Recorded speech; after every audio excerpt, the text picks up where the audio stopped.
How were the holidays? Oh yeah, Merry Christmas. Merry Christmas. Yes. They were good for me. How were they for you?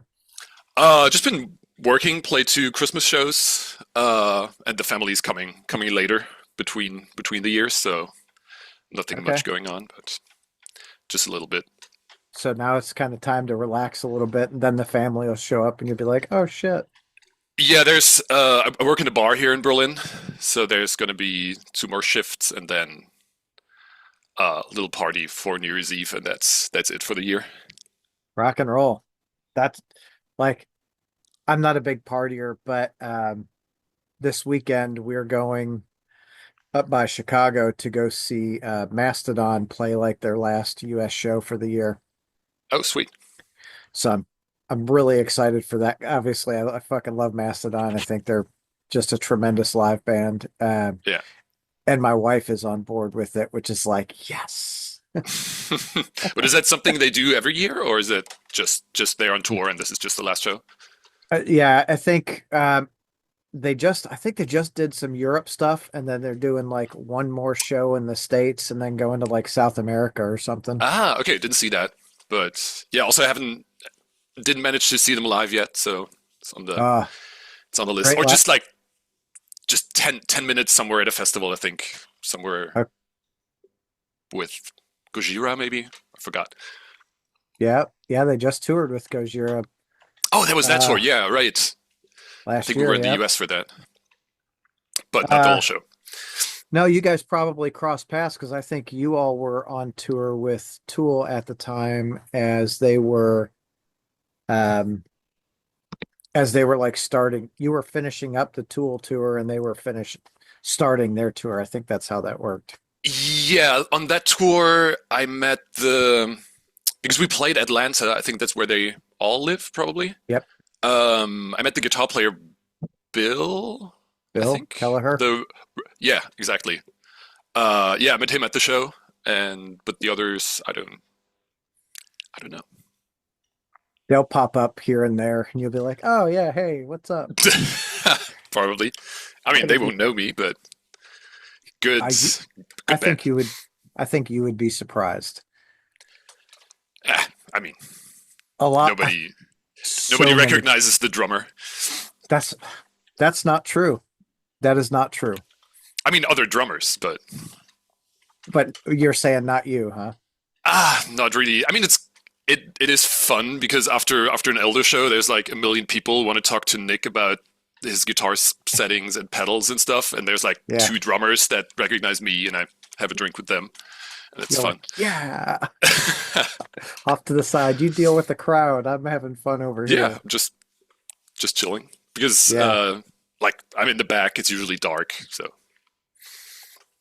Yeah, it's but fine. I think a lot of people don't realize like in a band, every single member holds a very important part of that band. If one of those people is not up to speed with the rest of the band, it's just going to fall apart and not be as good as it should be. That's the ideal situation. Yeah. Yeah, for sure. Like you guys fucking crush. So, Thank you.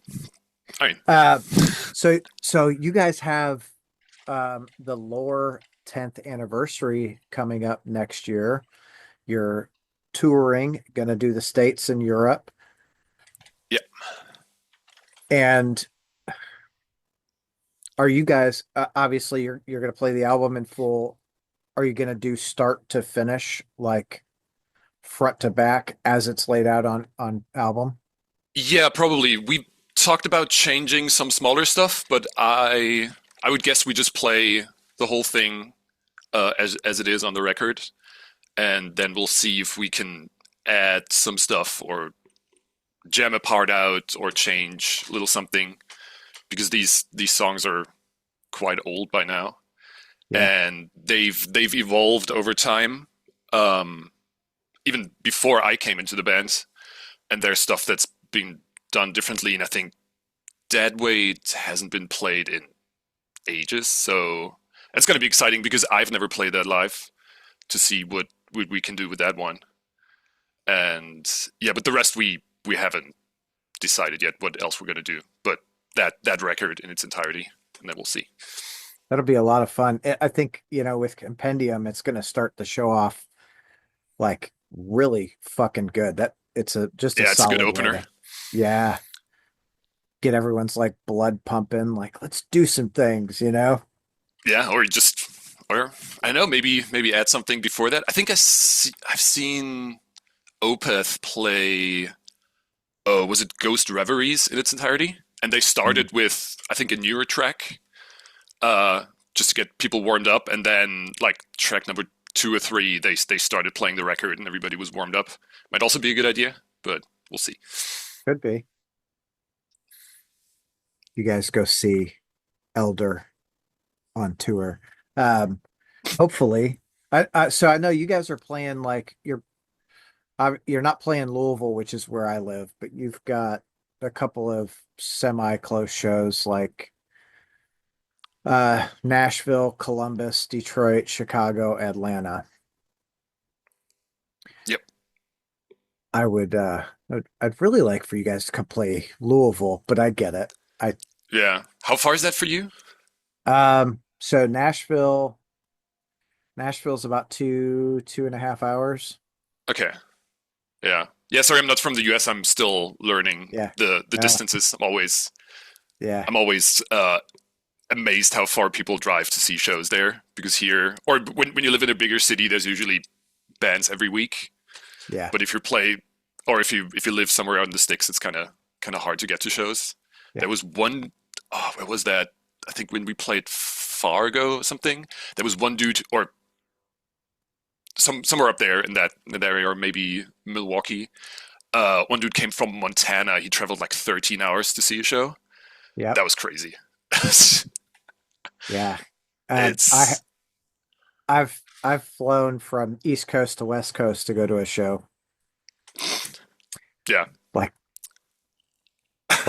you do what you've got to do, I guess. yeah. But for what bands did you see? So one of my favorites is this band Spotlights. They're a smaller band, but they were playing with Mr. Bungle and the Melvins Ah, out in nice. LA, and I was like, I think that'll be a good birthday show. Yeah, Off we went. So it was a lot of fun. Uh, yeah, but like I'm in this market, Louisville's it's a great market for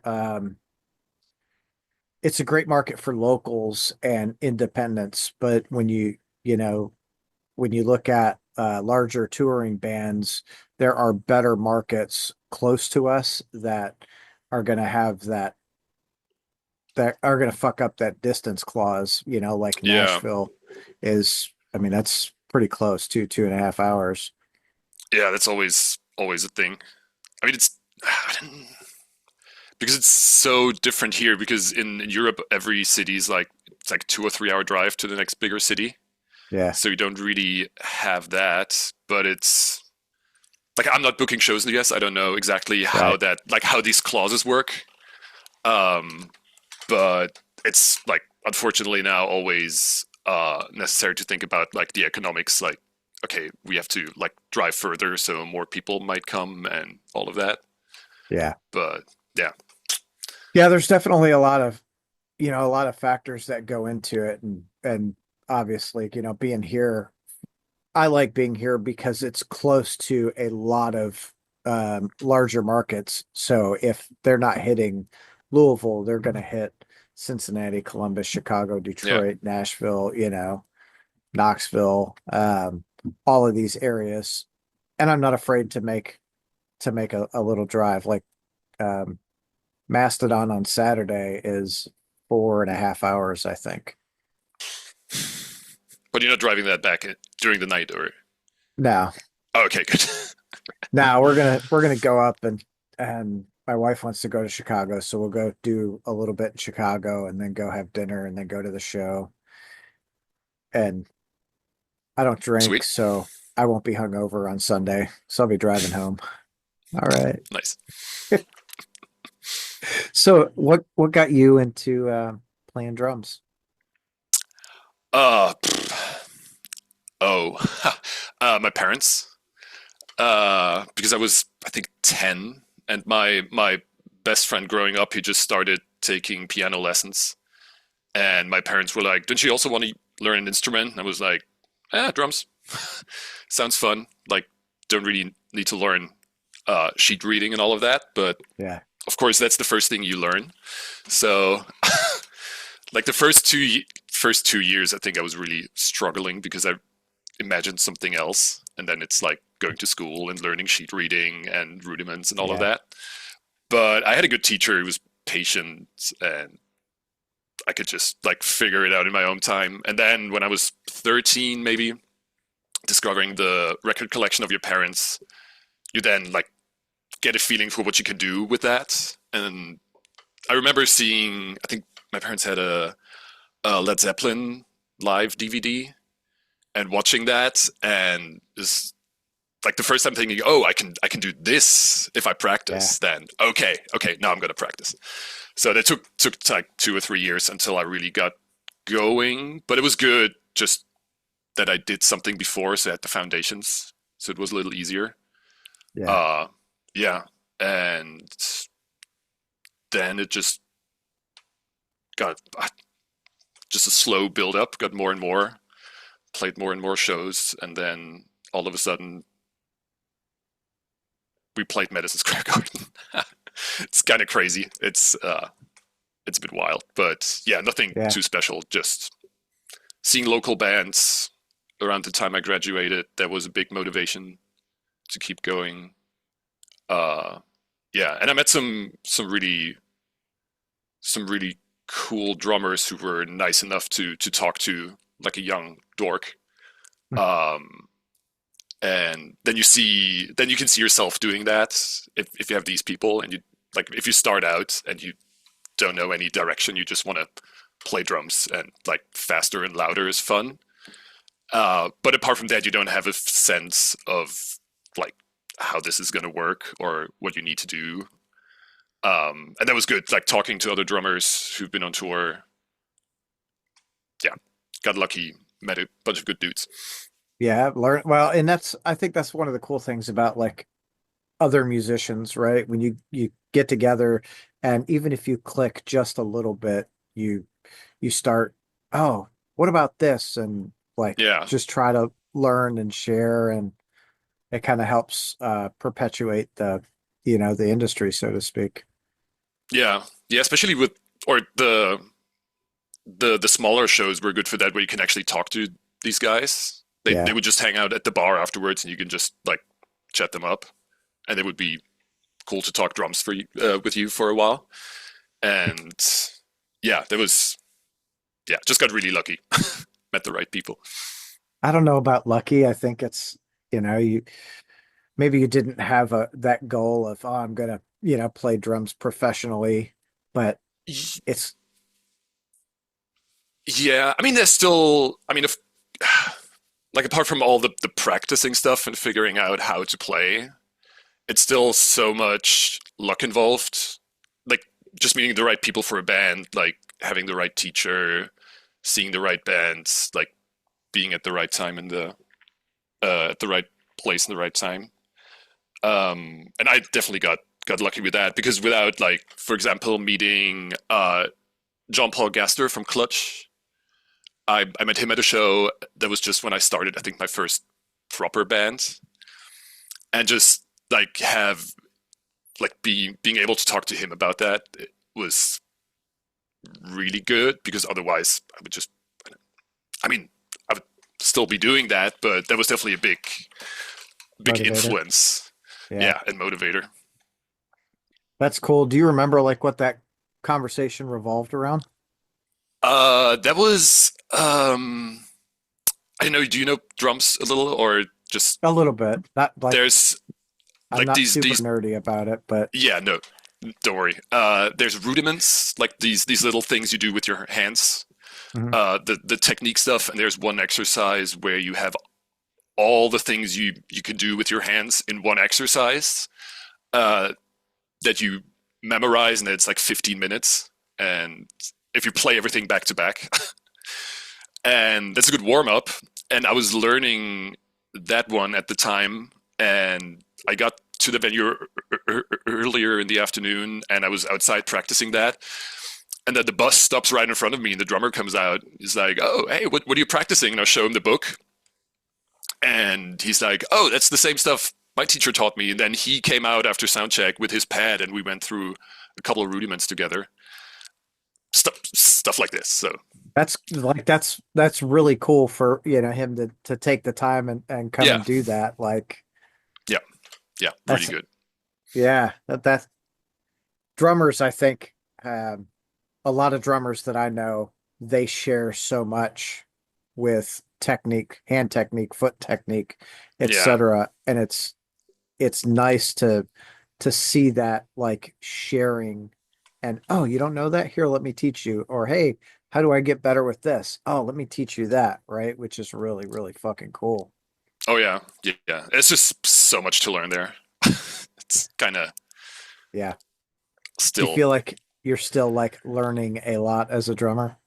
Oh yeah, like all the time. There's, I mean, just outside of the genres that I play, there's so much like of other types of music to check out, and then technique in its own.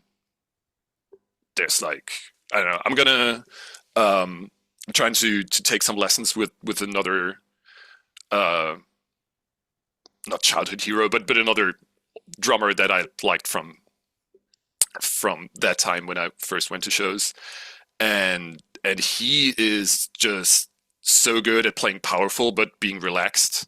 Like you don't, like if Hmm. you see him play, you wouldn't know how loud he is, but seeing him live, it's crazy, and he's the most relaxed dude ever. And like, and then you hit these guys up for lessons, and they tell you a little bit how they approach technique, and it might be different from other people you talk to, and then you piece everything together for yourself, and that's fun. But that's still ongoing. I don't know if that will ever stop. Uh, like if that learning experience will ever stop. I don't think it does. That's what sets I don't know. So like I don't want to say the professional apart from the amateur, but like the people who are really into the instrument they're playing, it's an constant evolution of learning, Yeah, you know? I mean, it's also fine if you have a goal and you want to do that, and then you're done with it. Sure. it like everybody, that's a cool thing. You can just figure out stuff on your own and like go as far as you want. Yeah. There's a band here called Blessed Black, and their drummer, Ray Bates. I just went and saw him a couple weeks ago. They're in Cincinnati. So drove up for the show, and I'm every time I watch him play, like you were saying, this dude is so relaxed. Like I watch Ray play, and there's like no effort behind it, but he hits hard, and he's got this groove like no other. It's so Yeah, fucking cool watching him play. yeah, these guys are fun. Like people who do the simple stuff really really well. That's Yeah. always so. Yeah, fun watching drummers. It is. That's what I think. One of the things that really attracted me to music early on was drummers. I don't know how old you are, but I'm almost 50. So, there was obviously grew up with a lot of like Led Zeppelin was that big influence. But then Yeah, I was real big into thrash. So of course you had, you know, Lars, who everyone shits on, but he's Lars. Like, you know, like he I think he inspired a lot of people to play music, and Gar Samuelson yeah, and a lot of those like Megadeth drummers and Tom Hunting and yeah, all those guys for me was always like yeah. fuck. Yeah, like when you start out, or for me, it was the same. Just people who played fast and loud. That was like Yeah, just that was fun. Wanted to do that. yeah. Like, I can't play worth a shit, but it's fun. It's awesome. It's great watching them. Like I think I played drums for about a year, and then I was like, yeah, okay, I got other things that took my attention. Main, Yeah, Mainly girls. Like whatever, it's part of it. yeah. So who are some of the drummers now that you just like love watching play? Um, Phew. Oh, so many. There's this dude I just saw who I'm trying to take lessons with, called Torstein Lofthus, Norwegian drummer who played in the Norwegian Shining and Elephant Nine and Red Kite, some other bands, and that's one of the dudes who like does the simple stuff really well, hits super hard, but still super elegant and just fun to watch. Um, then I just saw Oranssi Pazuzu. I don't know if you know them. Finnish psychedelic black metal band. Um, and the drum, like for that kind of music, the drummer is so chill. It's a bit like the Nick Mason of metal drumming. Okay. So super relaxed, or pretty or he doesn't show off or anything. He's just super laid back. That's fun to watch, especially in that kind of a band. Um, other right now. I mean, of Like, course, oh Danny shit. Carey. Oh yeah. That was fun being that close for a tour. And another friend of mine, Ingvald Vasper, another Norwegian drummer. He Okay. plays in Motorpsycho and Kanaan, a bunch of Norwegian bands, and that is just crazy. He's straight up a crazy drummer. Like if you can see him somewhere, watch him. You gotta. Okay. He's Yeah. I think there's a good live recording of Kanaan at uh where was that? Some festival in Germany. That was a good one. If you want to check him out. Hell yeah. I do. I love finding new music and seeing awesome musicians, especially that other musicians like look at and just go, "Wow, that's fucking amazing." Yeah. Because what do I know? I'm not a Yeah. musician. I'm just a guy. Yeah. I mean, it's still cool that it's still like that when you see people and they're great and you're like even if you like now I kind of know what other drummers are doing that was different like 10, Yeah. 15 years ago. So now I kind of know what is going on, but it still amazes me how they're doing it. It's still fun. Practice, like you can get Yeah. there one day. It's like Yeah. Thomas the Tank Engine, I think I can. I think I can. Yeah. Yeah. Like some things are just sport. Just have to do that for a couple of hours every day, and then eventually you get there. Yeah. Couple hours every day practice. I it really takes a lot for a musician to to get to like a professional level or a level um that they feel confident in, you know? Yeah. Yeah. It's kind of yeah. There's also that I don't know how far you get with just practice, like in terms of confidence, because I feel like a lot of like drumming, like it doesn't have to be super technical for it to Mhm. work in most styles. But it's like if you're not confident doing it, then it will be bad, or people will feel that, and that's kind of because I teach drums too, and that's kind of hard. Like a thing I'm struggling with. Like how do you? Because people like a lot of people can play drums, like they would be fine playing in bands, but since they feel like they haven't practiced enough or they don't have the experience, they're not confident in what they're doing, and they could be better. And like without playing shows, I still don't know how you teach that properly. I don't So so I don't know that it's even necessarily like a playing show thing, right? Like I think yeah, a lot of it's there's like a mental block. I think a lot of people deal with imposter syndrome yeah, regardless of what level you're at. Like, do you ever have days where you deal with that? yeah. It's like like recording myself in my rehearsal room, if I try something new, it's kind of always shit.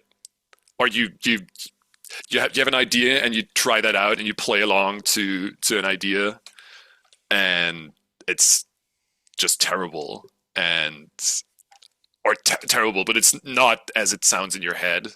Yeah, And then getting to a point where I'm ready to go on tour and like, okay, I can play this part, or at least like 9 times out of 10 I'm nailing it, so I'm fine. Um, and that was always a struggle for me because I didn't have the experience of playing. I mean, then you build up the experience playing live, and you know how that feels, and how you're dealing with that. But just from practice, it's hard for me to build up that confidence. sure. Like I need a show or two when I where I play that. Like when we play a new Elder track, like it takes me 2 or 3 live shows, and the first shows I always feel like I'm struggling through the song because it's not like the tempo feels different live, the feel is different, like it's louder.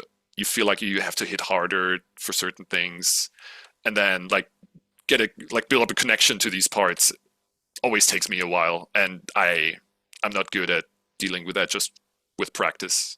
I mean that is a big part of it, just like being Sure. able to play it. But Yeah. then the mental thing, it's always a live thing for me. It takes a couple of shows. Okay.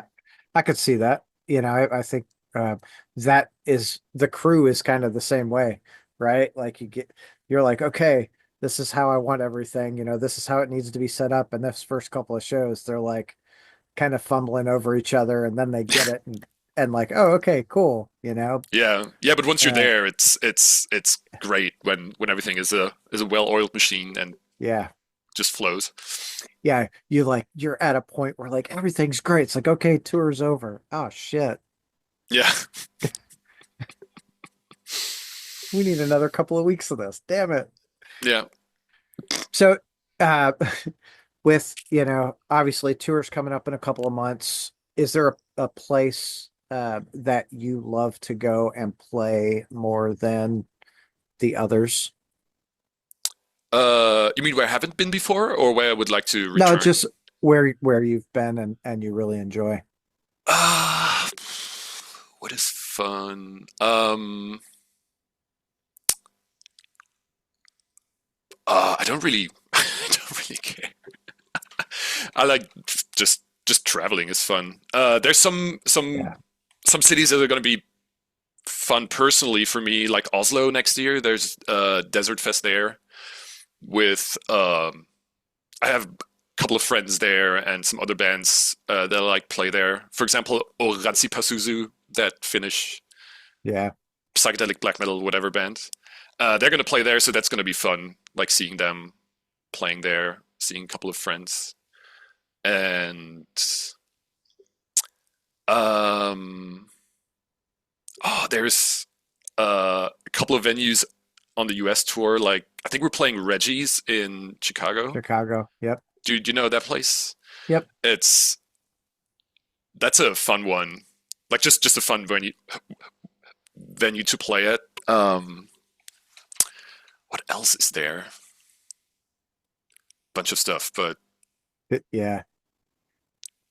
Yeah, like you guys have yeah, just a you've got a lot of dates that you're doing. Obviously, you're doing the European dates, and then I don't know, a couple of weeks over here in the States that's primarily like Midwest and East Coast. yeah. Good for Oh, there's me. also I think we're playing Raleigh, the Poorhouse. That was Hmm. also, I don't know, for some reason I like that venue always, or I've played there twice now, but for some reason these shows were always fun. Nothing like nothing special about. For some reason, good place to play. It's special to you for some reason. Yeah. That's the important thing. Like what you know what tour for you just absolutely like blew your mind where you were like, man, I never thought we would do that. Yeah. I mean, that's the Tool opening act thing. I mean, that was just wild.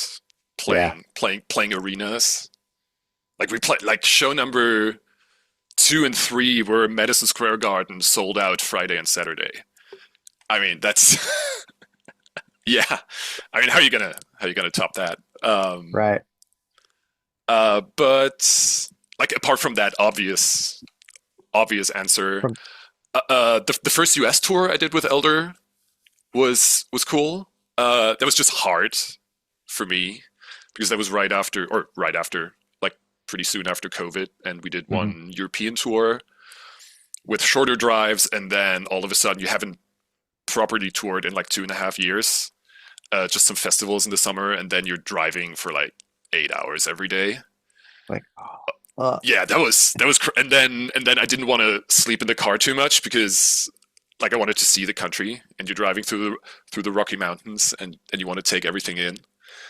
And yeah, towards the end of that tour, I was super tired, but that was a fun one. Like getting to see the U.S., like the entire U.S. in 6 weeks. That was super cool. cool. Yeah, Yeah. Yeah. We did. We took the kids on a cross country trip a couple years ago, piled them in a van and like, let's go. And I thought, they're teenagers, they're gonna spend most of their time on the phone. And yeah, when we hit like the Rocky Mountains, they were like, oh my God, they're like out taking pictures and watching. I'm like, oh, that's cool. I figured they'd be like, are we there yet? The whole way. But they were, yeah, they were at the right age for like, this is so fucking cool. yeah, yeah. It's yeah because you don't have, or for me as a European, that was wild because there's so much country without anything in it. Mhm. And here you drive for 3 hours and you're in a different country, uh, different cities, different language, different food, and there you drive for 15 hours and it's like the planes are still going on. Yeah. Yeah. You're like, what is going on Yeah, here? And there are different languages, you know, you don't know, I don't know, like growing up north and going to the south, I'm like, what are they saying? It took me a few years to like acclimate to some of that yeah. There's deep some south talk. yeah some things are hard, but so far, was there anything? I think it's been all right so far with like communication in the U.S. at least. Yeah. Yeah, I mean, I'd say it's probably not too bad. Some areas are very big, like Spanish speaking areas, and like we went to Miami this year for to go on Headbangers Boat, and I knew there was a large like Spanish speaking community. What I didn't realize is it's like 70% of Miami is Spanish speaking. Ah, okay. I'm like, oh, I should have absolutely paid attention to Spanish in school a little more than what I did. But Yeah, I mean, but it's still easier than in Europe, where like so many different languages that you straight up don't understand, and then oh yeah, it's kind of hard to communicate if like people like don't speak English that well, and then but that's another challenge, but it's definitely different than in US because there everything usually works the same way. yeah, And yeah. over here it can get pretty wild if you play a basement venue in somewhere and nobody speaks English. You're like, hope you guys like it. Awesome. Yeah. And I imagine the other part of that. Well, I guess now that most everywhere in like Europe deals with the euro, right? Yeah, most of it. Yeah, There's I still mean, some. Yeah, sorry. go ahead. Oh no, there's just some weird spots like Switzerland right in the middle. When you go through there, that's different and all of that. But overall, it's fairly easy. I mean, now with the UK, like with Brexit, that's gotten more difficult too. But yeah, mainland Europe is usually chill. Yeah. So since Brexit, do you guys find it harder to get into the UK and do shows there? Yeah, there's just more paperwork you have to do, uh, carnets and all of that. Um, so it's just more work beforehand for like also like mainly the promoters and the agents and everything, just to sort out like passport stuff and all of that.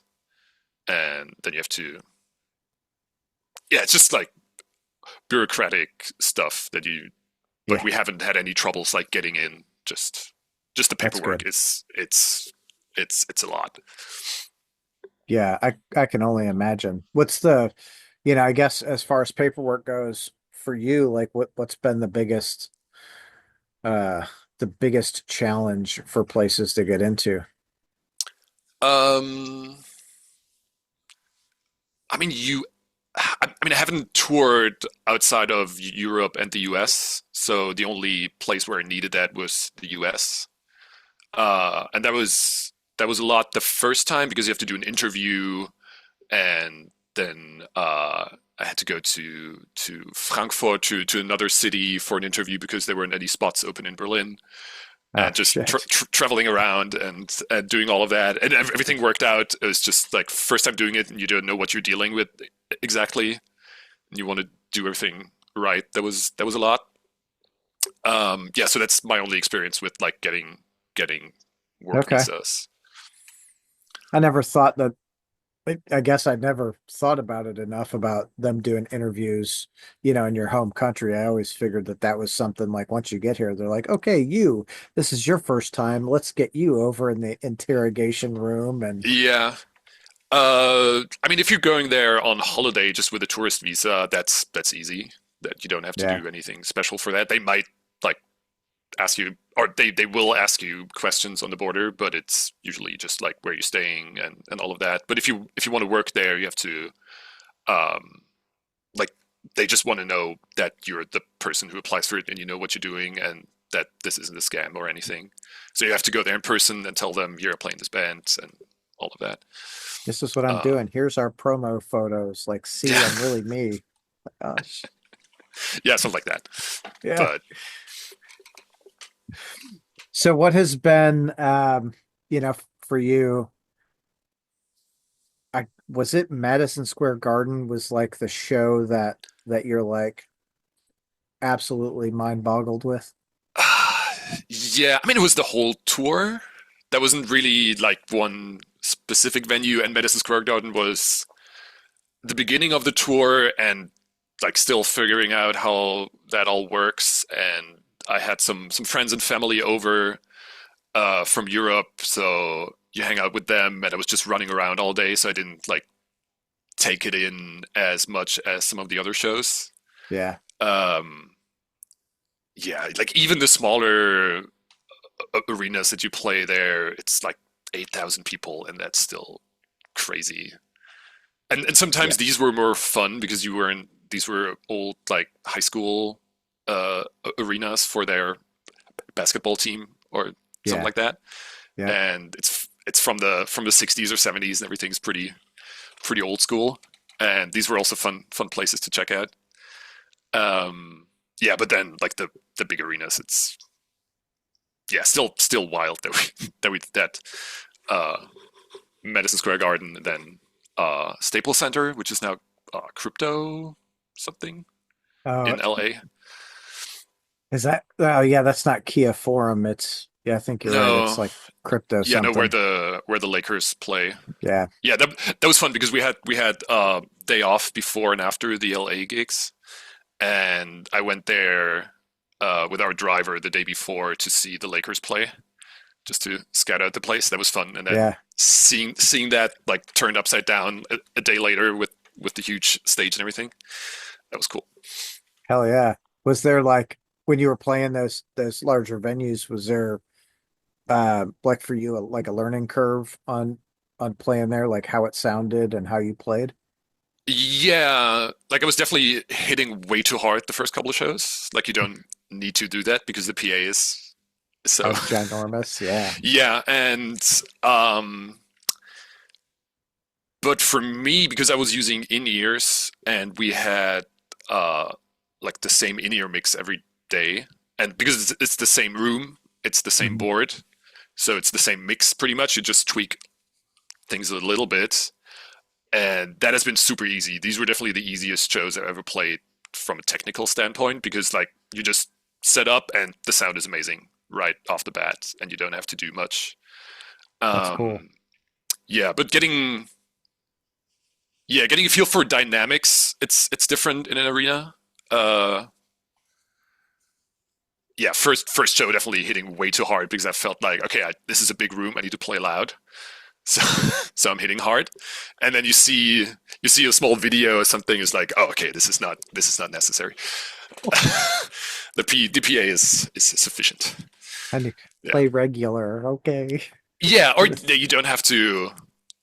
Like you can play more dynamically because I felt like even the quieter parts I had to play a little louder. Um, and I definitely relaxed a bit after a couple of shows, and then it got a little easier. Yeah, but that was one thing, and then like sound in the room is also different because I thought it might be the same room sound that you get back from the room in these big arenas, but it definitely makes a difference. Like if it's half full, when it's full towards the end. Didn't expect that. That was also learning experience. Oh yeah. Yeah, I would imagine. Empty room probably echoes everywhere. Yeah, and it gets really dry with people in there, or at least some of the menus. Yeah. Didn't Definitely didn't expect that. No, like everyone's soaking up the sound. You're like, Yeah, I what's mean it going was. on? Yeah, no, it was fine. Like with in ears and everything, everything is you're good. It's just like was just a little surprising that it made such a difference. Yeah. Yeah. I guess I never really thought about that aspect of it, but you think Yeah, me about, neither. Like when when you're thinking about like that thing, that was like not gonna yeah, not gonna it's happen like every day. it's going into a house and the house having no furniture in it versus a house having furniture and people in it, right? Yeah, Hmm. a little bit. Yeah. But I mean, obviously, much grander scale than a house, Yeah, It's not like two couches and a love seat or anything. yeah, yeah. Just with the size of it, I wouldn't have imagined that it would make such a difference for you on stage with like in ears in and PA and everything. But Yeah, there you go. that's pretty cool. So, do you feel like that tour for the band really helped you guys garner quite a few new fans? I hope so. Reception was definitely good. There was like we didn't get booed, which apparently Yes. happened to other support acts for Tool. Yes. So that was good. I see. And I think even with the announcement that we were playing with them, we did one European tour before that, when it was already announced that we would go on tour with Tool, and there were definitely not like a ton more people, but definitely a little bit an Yeah. uptick, and some people with Tool shirts checking out the band. That was good. But I guess we'll see when we did like another full touring cycle next year how turnout is. But I think pre-sales are pretty good, so I guess that's a good sign. That is Um, definitely a good sign. yeah. So, but I mean, you never like even if they like you there, you don't know if they will like turn up again for you if you come through again. If that Yep. was enough, or if it's. I mean, everything takes time. It was just like definitely the biggest opportunity, and I think we did reasonably well. So let's see Yeah. what Did, happens. well, like, how was merch sales? How did merch sales do compared to what you thought they would do going in? Oh, that was different every night. Like I don't remember exact numbers, but that was very like the fluctuated Pretty pretty huge. wildly. Yeah, because like we're in one like there's 4 or 5 merch booths, and we're in one of them, and then Yeah. it always depends where it is. Like, is it upstairs, downstairs? Are people walking past there or not? Um, like how big is the venue? How many people like are there? And all of that. But I think we did pretty, or I really didn't know what to expect, like how many people would, because tickets are already expensive. Like they want to buy Tool merch, and then like everybody who picked up a record, then I mean, I'm Yeah. not gonna No, complain about. right. Well, and that wasn't, like did some nights do shittier? It was just I know a lot of Tool fans, honestly, they spend so much money on not Yeah, only the tickets but the merch, they're yeah, buying the drum heads and the signed poster and yeah, yeah. So that's not the. I mean, yeah, what you gonna do? Like people only have so much money. They can't just like buy every merch item from every support band. yes they can. Guess they can. All right, I Get will. get rid of that limiting belief. They have money. They came to the show. Like they're gonna buy your stuff. All right, we'll put up the sign next time Yeah, yeah. to let them know Make that sh they have make the sure money. you have the money. Our stuff is over here. Go. No, no, but in all seriousness, do you feel like, um, as far as merch sales went on that run, that you guys did pretty well? I would say so. Yeah, that was a good tour financially overall. Like as I said, there were definitely nights where we didn't sell much, but that was smaller venues, like merch Yeah, in a different spot, and always depends who's going to the shows. I guess like some of the crowds were younger, some older. The older people have more money, they might mhm. spend more, and like if you have kids there, I wouldn't have been able to afford like a shirt for a ton of money, and then maybe like drum heads, not even that, but like and then pay for another item from the support band. Like wouldn't have Yeah. done that when I was 18. No, I don't think a lot of 18-year-olds would, but I feel like once they hit, I don't know, probably like 30, that 30 and up crowd, they've had a little more time to get established in a Yeah, career and have a little bit of savings and know what they're willing to waste or, yeah, yeah, willing to spend on a support act or just acts in general. yeah, yeah. I think most of the tours I played were financed by the older people with money who Yeah. bought like just playing smaller shows here in Germany. People like there's people who buy like still buy CDs for example, and then they buy three, like one for the car, one for their friend, one for home. It's like, okay, cool, thanks. Yeah. Yeah, so good That, people. yeah.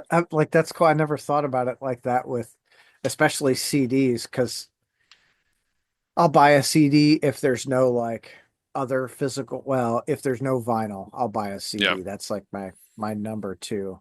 But I never thought about like, oh, I'll buy CDs. Like my car now doesn't have a CD player. yeah. No, now it's different, but yeah. Yeah. I mean, it's definitely like CDs are definitely dying out, but there's, or at least here in my experience from touring in Germany, there's still a lot of people who have CD players in their car, apparently. But no, I think a lot of people here still do also. I actually just read an article about CDs that was like, um, CD sales on the rise. And I was like, oh, what's that Oh, about? And really? they're like, well, yeah. So I look at it and they're like, oh, this CD that was released in 1993 sold for like $10,000. And I'm like, what? But just because there isn't any other copy of it, or I, I, how does that? they didn't disseminate on like Okay, why. I was just like absolutely astounded. Like, hold on, $10,000 for a CD that, in my mind, is probably still in production somewhere. yeah, no idea how that works. Yeah, me neither. Um, Wild. Yeah. Are, are you a collector, like a collector of vinyl or CDs or anything? I ran out of space, so not anymore. No, just a small flat nav, like limited space in my shelf. So Uh, like stuff that's special to me, I'm gonna pick up. Um, but not really. I'm not really looking for stuff. Okay. It's just like space and money, and but it's more of a connection to a show or something like that. If I see a band I Yeah. really like, good show, and I like the new record, and then to support the band, I'll buy something, and that's more fun to me to have, like when I look through my vinyls, then have like, oh, okay, I bought this at that show and that was cool, and you have a connection to that, but I'm not like just buying the newest stuff from whoever. Yeah. It's more more I more of a live thing for me. I could see that. I I prefer to get my stuff from live shows also, because then Yeah, I'm like, I didn't just buy a ticket. Like I'm helping a little bit further with this band that I like, yeah, also that, yeah. you know. It's always I'm always like I tell my friends, like, make sure you guys get to the show early and see those opening bands. Like, but they're gonna be terrible. I'm like, they're not like Sometimes they're really good. yeah. I had who was it? Decapitated was on tour here earlier this year, I think. Yeah. And this band Allegiant, who I've loved for a lot of years, was like that opening band. And I told a handful of people, and they're like, "We're going to the show. We'll be there later, because we don't want to miss Decapitated." I'm like, "Dude, get there early." They get there early, and like as Allegiant is playing, because those guys are phenomenal musicians, everyone's jaw is like on the floor. They're like, "Wow!" I said, "I told you, man." Like, go, don't miss those opening bands. That's You're gonna find some amazing music out there that'll blow your mind. Yeah, yeah. There's some. Yeah, I saw when I went to the Oranzi Pazuzu show, they were also supporting Solstafir, and I was mainly there for the support act, and also everybody went there. That was a good one. It's always cool. What has been your like favorite band to go see live?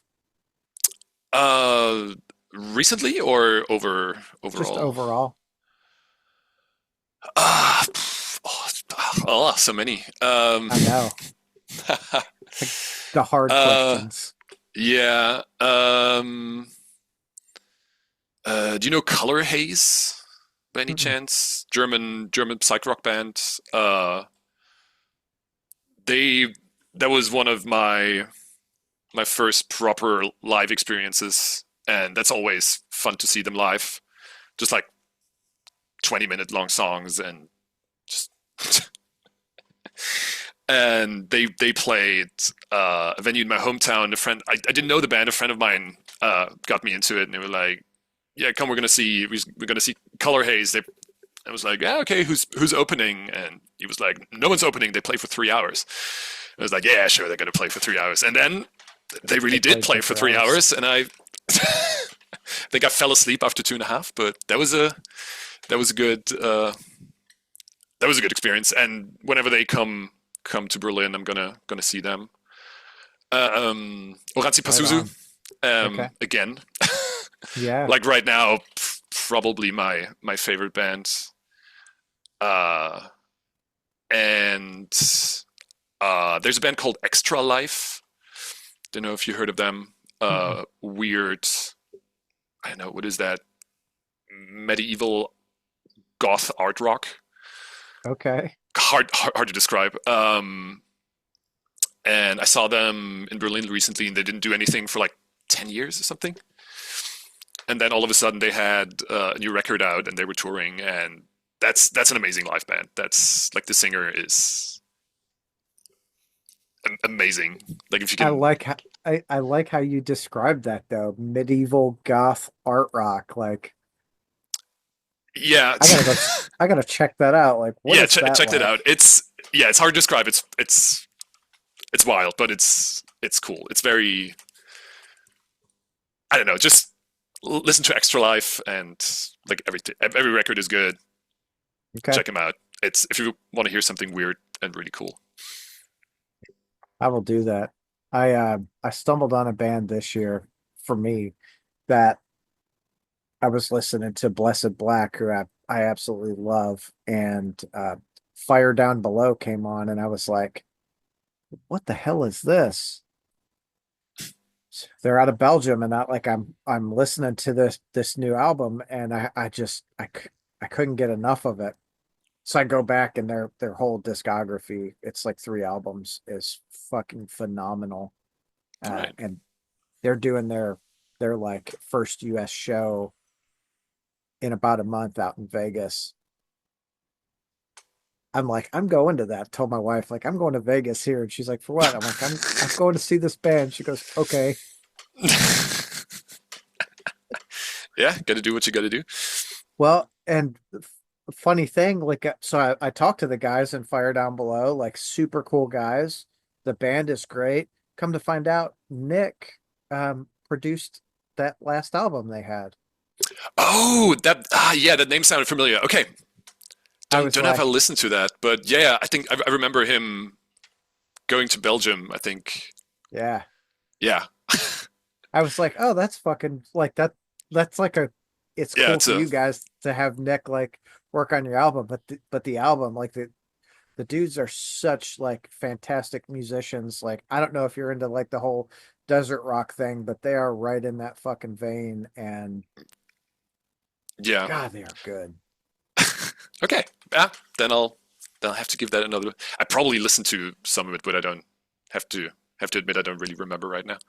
Yeah, I'm sure. I mean, if it's anything like my day, you've got so much music coming at you all the time. Yeah, I mean, it's still fun, but it takes me like as I get older, it takes me longer to get into music. Yeah. Like there was the new Opeth record came out recently. Hmm. Don't know if you heard that one. Yep. That it's just a lot going on. And like listening the first time was like, what was that? It was just so many, and then like vocal effects and like spoken word stuff, and with the whole concept of the record, it's just so much going on. Yep. And it took me like 2 or 3 spins, and now I'm like finding cool details here and there. I But didn't know that. definitely, Yeah. it's yeah. I don't know if it's just the probably not just the music. I think it's me getting older and like It's a different taking appreciation for what's taking going more on. time to process stuff. Yeah. Yeah, Yeah.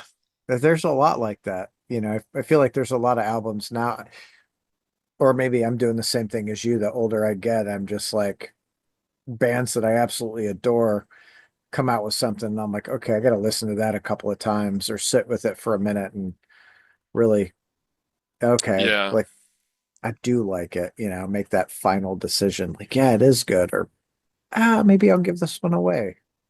yeah.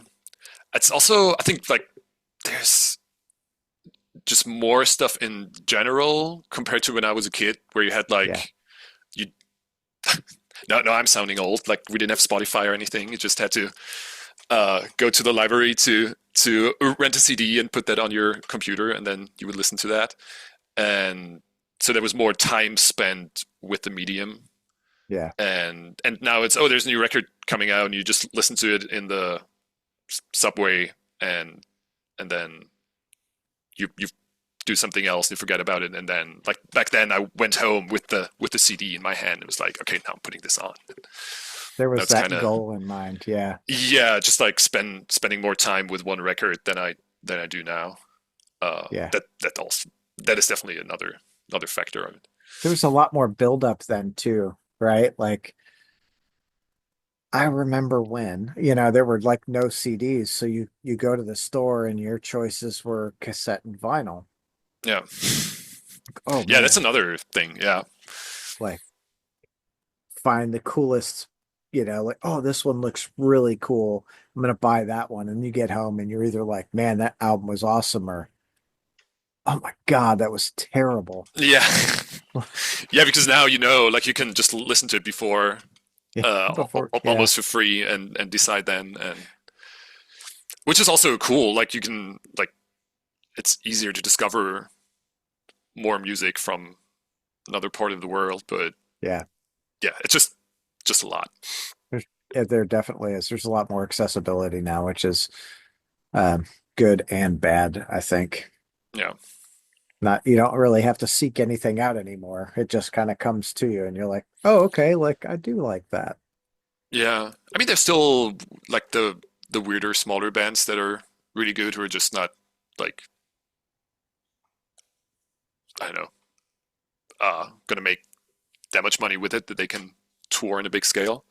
Yeah, Uh, but that's like recommendations are still a thing for me at least, from friends about records. And because it's rare that I go to a show where I don't know the band and uh, then I find out about them there and buy a record. It's usually like I know what's going on. yeah, So if there's people coming up to me with a record or people whose judgment I trust, that's always fun to discover new stuff. And then you that's find out cool. the band has been disbanded for like 5 years and they're not touring anymore. It's like, oh no, damn. Shit, I'm late. Yeah, Yeah, yeah, I love that. Like, man, sometimes, you see those. I text my friends, dude, you gotta check out this band. Oh yeah, I know them. They broke up, years ago, and you're like, oh, dude, yeah. I just got into them. Damn. like, come on. So, as far as Elder goes, obviously you guys are doing the 10-year lore anniversary tours next year. Uh, are you guys working on new music for another album? Yeah. Right now we actually recorded something. Jack came over a couple of weeks ago, and we recorded one track or like two tracks, kind of, just one thing, and that was kind of fun because the first one was pretty flashed out, and we just recorded that, and the second half of the song was more up in the air what we wanted to do with it. So we Yeah, spent like a week just on that, like overdubbing a ton of stuff and like trying stuff with the drums.